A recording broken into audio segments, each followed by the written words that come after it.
Welcome to our program on Kardec Radio.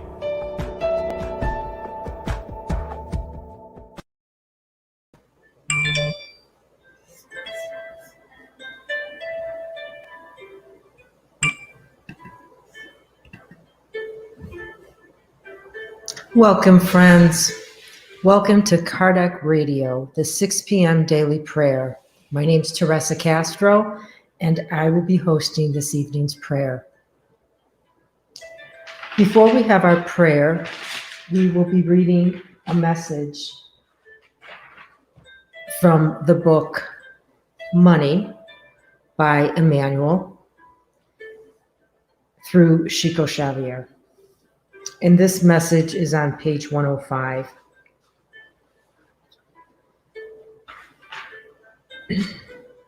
Welcome to everyone who has joined us. I can only see you if you sign in, so please know that you are welcome and feel our warm prayer message today.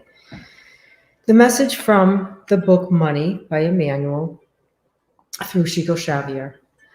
To retain only for oneself the goods that life spreads generates real evils that beset our pathway. However, converting the apparent evils of this earthly journey into values of understanding and learning creates good in oneself, which will do good for everyone. So that message, gives us an idea that using the goods of life for the good of everyone is a message that we can take out of that reading. So this brings us to the Gospel according to Spiritism by Allan Kardec. And he, in chapter 16, which is titled, You Cannot Serve Both God and Mammon, item 11, the use of riches. So this is a message that was received by the spirit Chevreuse in Bordeaux in 1861. So Chevreuse was John Chevreuse. He lived 1768 to 1836. He was a French Roman Catholic bishop. Later, he became an archbishop of Bordeaux, and then they made him a cardinal. He was very educated and charitable. And it was interesting at one point when I was reading his biography that,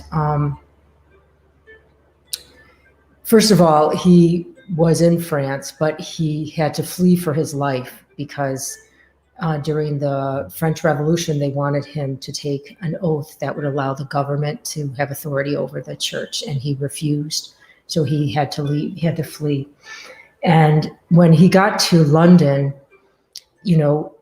people wanted to help him, to give him, assistance. And he said, that he had, money that he came with that would suffice until he could learn the language and do manual labor if needed to support himself, which I think is interesting. The part about, he distinctly said until he learned the language. So he was not someone who, just took handouts.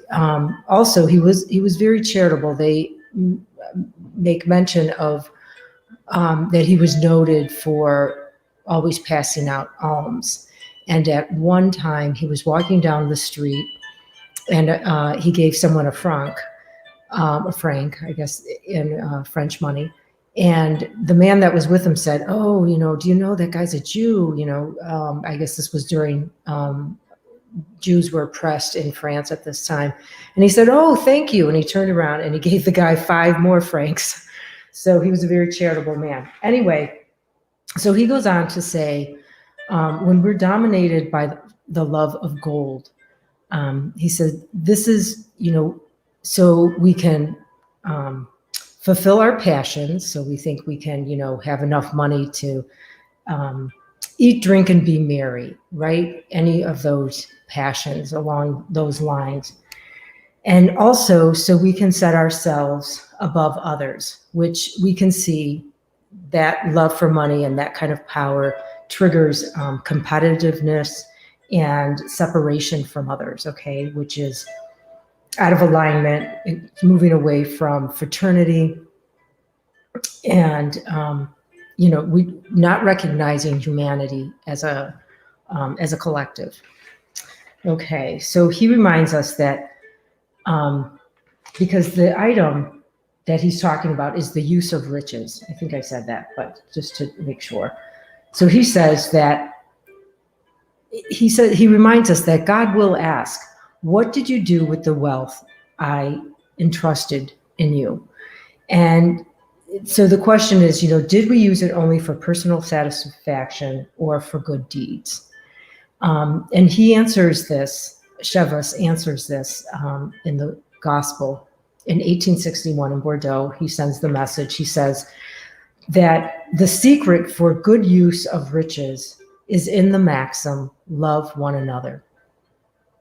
He reminds us that charity is most pleasing to God when it is done with love and without humiliating others. Excuse me. So he outlines approaches for helping others. And he says, first, by providing comfort. So he's talking about physical comfort, people who are hungry or cold,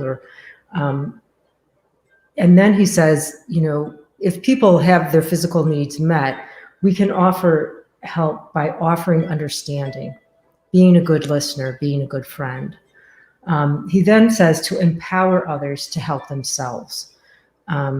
And it's along that idea of, you give a man a fish, he eats for a day. You teach a man to fish, he eats for life. So, and the fourth one is he says, to share knowledge, that intelligence is also a source of rich or wealth. And so it is our duty to share. That is a form of wealth, and to share what we know with everyone. He says, so when we do this, we can be helping people both materially and spiritually, which is also known as doing good deeds, right? And so when we do assist a spiritual evolution, it's not only for our own, but it's for the collective as well. So we bring both those readings, messages from Emmanuel and also the messages in the gospel about, it's along those same lines as multiplying our talents, right? When we share what we have, whatever that we've been given, whether it's money, materials, or it's characteristics we have. We're a good listener. We can be kind. We're wealthy in knowledge. We have a lot of education behind us that we can share with other people. So as many of the spirits have said to us, there's not one of us that can't do some form of goodness. So we all can do some form of good. So this evening, I would like to have our prayer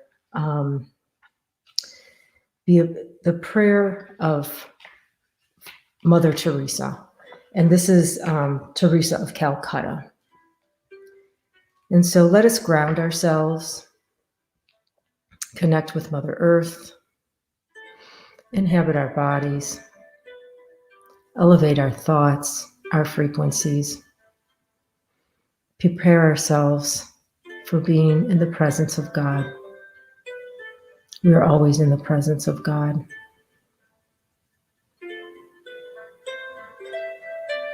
Let us thank the mentors, our protectors, our spiritual guides, for their assistance in making and providing this space that we can come to share knowledge and thus helping each other to progress. And the prayer of Mother Teresa: make us worthy, Lord, to serve our fellow human beings throughout the world who live and die in poverty and hunger. Give them through our hands this day their daily bread, and by our understanding love, give peace and joy. Amen. Teresa of Calcutta. So I'd like to thank everyone who joined this evening for our prayer. Let us enter our week recognizing our wealth and looking for ways of how we can be useful and share and multiply these talents. Thank you, and God willing, see you next week. Please remember there's also a 6 a.m. prayer, so we can start our day off with prayer and end our day with prayer. God willing, right? Thank you. Thank you so much, and I look forward to seeing you next Sunday, same time. God bless. Have a good week.